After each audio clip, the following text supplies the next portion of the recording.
All right, welcome back. This is Hex to Hex.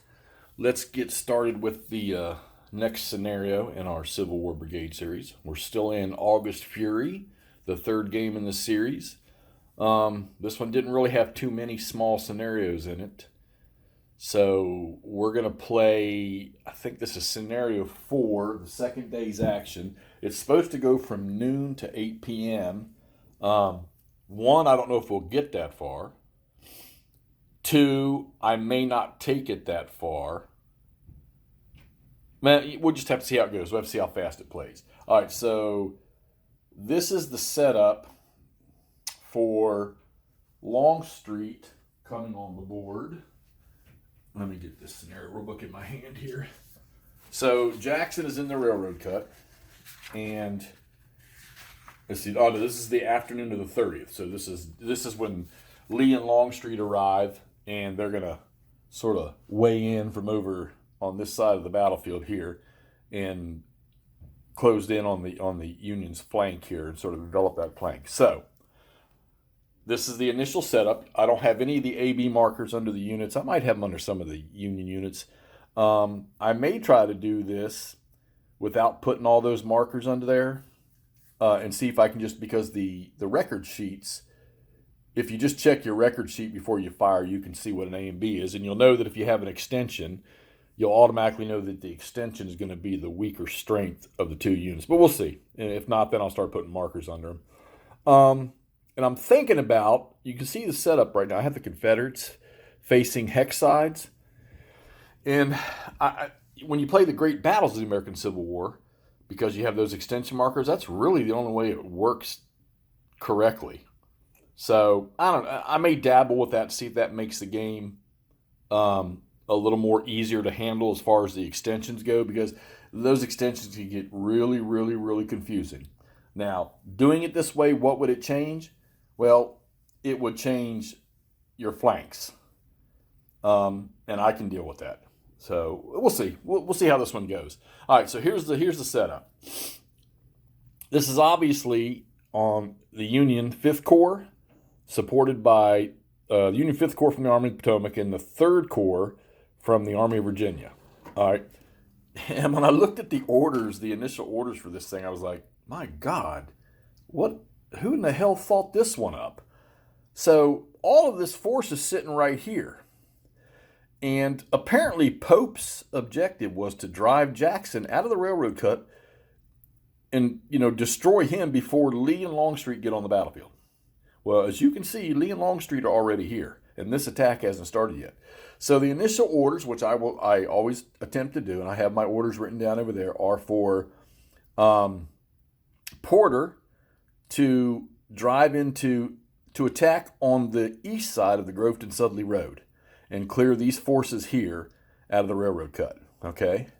With the 3rd Corps from the Army of Virginia trailing them with the same orders and supporting the 5th Corps from the Army of Potomac. So you've got, where's he at? He's really not even in position, but McDowell is supposed to move behind Porter to support him in this attack. So McDowell's sitting over here. Most of his units are too. So their orders are to parallel the Warrenton Turnpike. This is my adaptation of the orders, keeping the initial orders in retrospect here, to the Groveton Woods, and then turn and attack up through the deep, focused on the deep cut and the, what is this right here? And the dump, okay? A lot of good stories about that area during the fight. Well, as the guy sitting here looking at the battlefield and looking at the units, it's pretty obvious that under those orders, that these people are not aware that Longstreet's already here, okay? The Longstreet's already on. These are Longstreet's front forces right here. The Pennsylvania Reserves, which is under Reynolds' command, their orders are to move to Lewis Lane and defend and protect the left flank of the 5th Corps and the 3rd Corps' attacks on the railroad cut. All right, so that's stupid order number 1, in my opinion. The 3rd Corps of the Army of the Potomac is much simpler, even though I don't understand their setup here. I guess if I had extensions on them, it would make sense. But they're to drive in and attack between the Manassas-Sudley Road and the Groveton Road and drive Jackson's forces north out of the railroad cut here. And Reno, in command of the 9th Corps, he doesn't have any orders to start this with. So Ricketts is, I don't know, maybe I can't see, like I say, the Union counters are terrible here. I don't even know where the 3P, okay, so Heintzelman is the 3rd Corps of the Army of Potomac.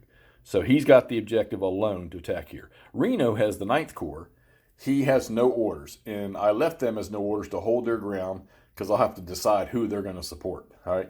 The Cav has no orders. All 3 divisions of the Cav sitting back, or brigade sitting back here, their orders were to just stay there until somebody decides what to do with them. So we'll see how that goes. And then the only reinforcements are from the reserve of the 3rd Corps of the Army of Virginia. So they come on. We'll see what they do. 3rd Corps of the Army of Potomac, they are delayed for 2 turns, their attack orders.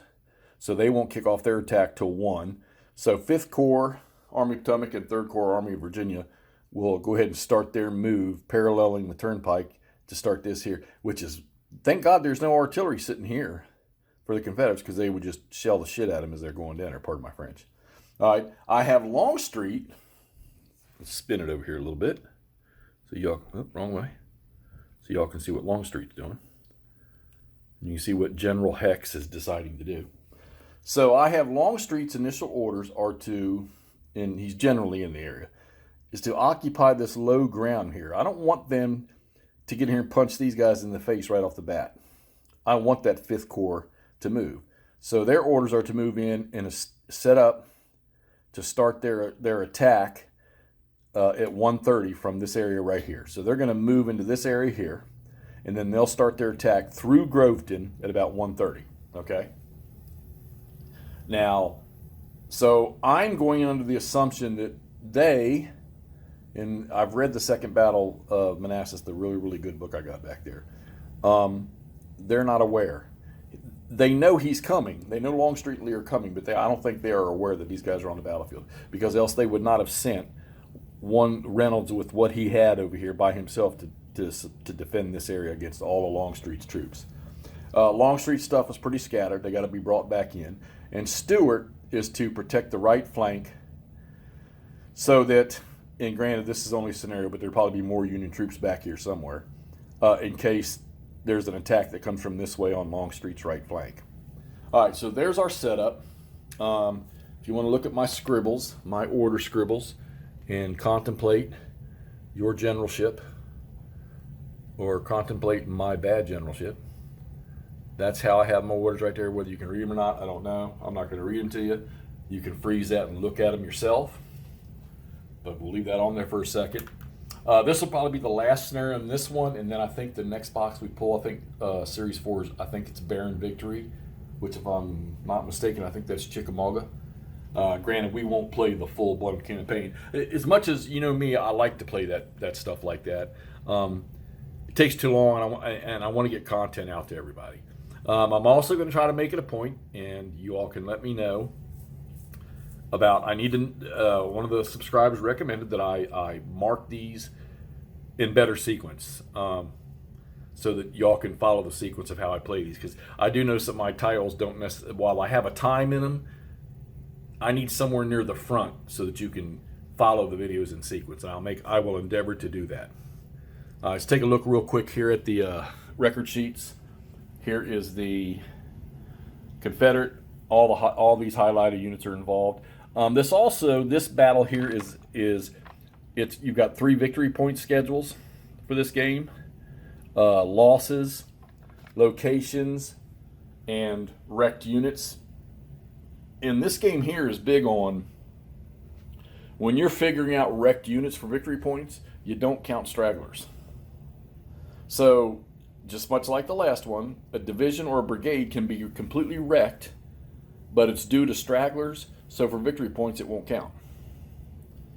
All right, so I got to keep that in mind. But it does affect them in their play, whether they can attack or do certain things or whatever during the course of the play. All right, so here we go. August Fury, MMP, the Second Battle of Manassas. We're going to play Scenario 4, the third day's afternoon actions. Noon to 8, I doubt I'll go that far. As bloody as these things are, I probably won't. I want to get content so y'all can see how this thing functions. And this is 1990. All right, so let's get after this thing, and we'll post some more as we start to play. Talk to y'all soon.